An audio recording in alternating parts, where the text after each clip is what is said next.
Hello and a warm welcome to World This Week by Latest Laws. This is a weekly program, so hit the bell icon to get notifications for new videos. My name is Vasvi Bhatia and let's begin with Supreme Court this week. The Supreme Court has refused to stay the National Green Tribunal's order quashing Uttar Pradesh's notice dated March 1, 2019 regarding the setting up of new wood-based industries sawmills in Uttar Pradesh. The Supreme Court, comprising of a three-judge bench, held that a victim, as defined under Section 2WA of the Code of Criminal Procedure, 1973, has a right to be heard at every step post the occurrence of the offence, including the stage of adjudication of bail application of the accused. The Supreme Court has reiterated that criminal proceedings cannot be brushed aside merely on the ground that complaint was lodged by political opposition. It is possible that a false complaint may have been lodged on the behest of the political opponent. However, such possibility would not justify interference with Section 482 of CRPC to quash the criminal proceedings. The Supreme Court has permitted expansion of vulnerable witness deposition centers to civil courts, family courts, juvenile justice boards, and POSCO courts. Next, we have the Delhi High Court. The single-judge bench of the Delhi High Court, while allowing an arbitration petition, observed that the invalidation of the main agreement does not necessarily invalidate the arbitration agreement. An arbitration agreement is not required to be compulsorily registered, thus, following the doctrine of severability, denying the benefit of an arbitration agreement to a party on the ground of any deficiency in the main agreement may not be the opposite. The single-judge bench of the Delhi High Court, while allowing a bail application, observed that the power to release on anticipatory bail is discretionary and is to be exercised in the light of the circumstances.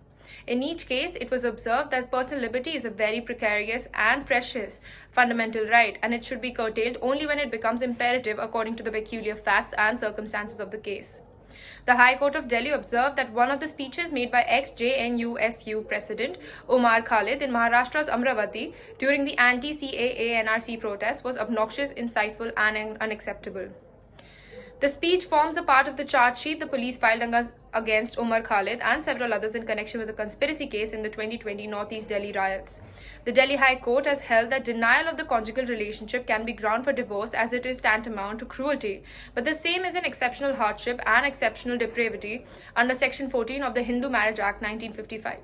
Next, we have Allahabad High Court. The Allahabad High Court Lucknow bench, comprising of a single-judge bench, while dealing with a revision petition filed under Section 125 of CRPC for the grant of maintenance, remarked that divorced Muslim women also have the right to maintenance from their husbands until she doesn't remarry. Next, we have Bombay High Court.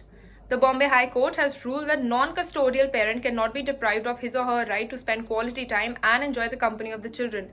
The single-judge bench, while adjudicating upon a contempt petition, observed that the children also have the right to receive love and affection of both the parents as well as grandparents. Next, we have the Punjab and Haryana High Court, taking judicial cognizance of the hazardous trend on the part of the prosecution to delay proceedings for unexplained reasons. The Punjab and Haryana High Court has made it clear to both the states and the Union Territory of Chandigarh that this system was required to be strengthened with the help of advanced technology to serve official witnesses effectively, ensure their attendance, and fix responsibility. The Punjab and Haryana High Court has observed that a third party has no locus standi in a criminal case and thus cannot seek inclusion of an additional offence. Next, we have Andhra Pradesh High Court. The Andhra Pradesh High Court ruled that statement added in charge sheet in the absence of such allegation in the FIR or Section 16 of CRPC statement is an abusive process of court and the proceedings can be quashed under Section 482 of CRPC. Next, we have the Madras High Court. The Madras High Court held that in criminal proceedings, the legal heirs are allowed to continue as party upon death of the original complainant. Next, we have Calcutta High Court. Opining on the established principle of availability of alternative remedy, the Calcutta High Court observed that a writ petition under Article 226 of the Constitution cannot be filed for adjudicating upon a grievance pertaining to the non-registration of FIR by police authorities on the basis of complaint made. Next, we have Patna High Court. The Patna High Court has issued directions to state and central government to furnish details on the issue of non-availability of adequate number of petrol pumps on national and state highways. Next, we have Jharkhand High Court. The Jharkhand High Court has held that mere assertion by a witness that a vehicle was driven rashly and in a negligent manner would not suffice to draw a final conclusion. The single-judge bench stressed that courts must draw inference from the entire picture emerging from the case, including everything, from statements to evidence, and shouldn't solely weigh on the single factor. Next, we have the Gujarat High Court.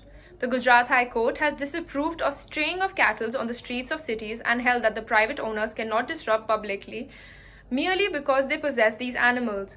The division bench was adjudicating upon a writ petition seeking directions to government to provide Malhari community with pasture land for their animals, as with the expansion of the city, they have lost the same. Next we have Karnataka High Court.